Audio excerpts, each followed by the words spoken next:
Hello, this is James Weatherly for JTWAirlinechannel.com with the presentation The Unexpected in Afghanistan.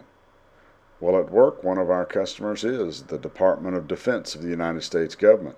Sometimes we fly various cargo to Afghanistan. Might be fresh food, might be various things including munitions and all sorts of things I don't even ask about and don't want to know about. But we get to see a lot of interesting things. Sometimes I look out the left window and see a C-17 cargo plane tagging along with us. Not for long because it's a little slower than our 747.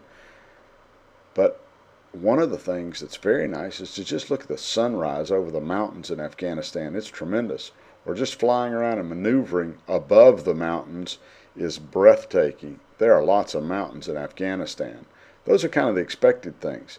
The one thing I didn't expect to see was to look out my right window in the night and see this airplane pull up. Well, my whole crew thought it was Air Force One, and secrecy is very important there, so no kind of visits are announced or broadcast in advance, and this has long since happened there. But I looked out there and said, that's not Air Force One, that's a E4, which is the airborne command post for United States government. And as it became light, it became a little clearer.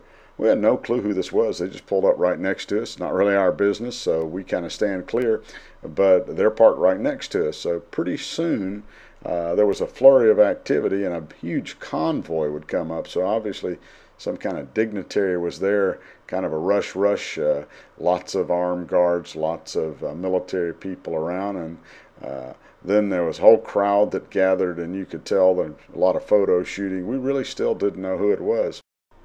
Now, for those of you who might think this hustle bustle and all armed guards is unusual, this is very normal in an area like Afghanistan. As soon as they load it up, this convoy just starts pulling out one after the other as fast as they can. There's still armed guards around it, and we really have just spotted one person getting on board other than the military. We don't really know who it is. Next thing we see, a couple of helicopters that are approaching, they launch, pull right off, and then everybody's looking around. As soon as they clear, you see the guys on the bottom, they're armed guards and the crew chief.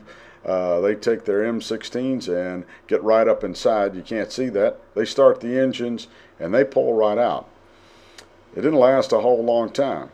Now, on the other hand, we spent 6 hours, most of which waiting on fuel. So we didn't quite get the same service. But this all-important person, whoever he was, got the excellent treatment and was whisked right off. Now, we really weren't sure who it was, and the secrecy is very important during there. They don't broadcast these events in advance for that very important reason.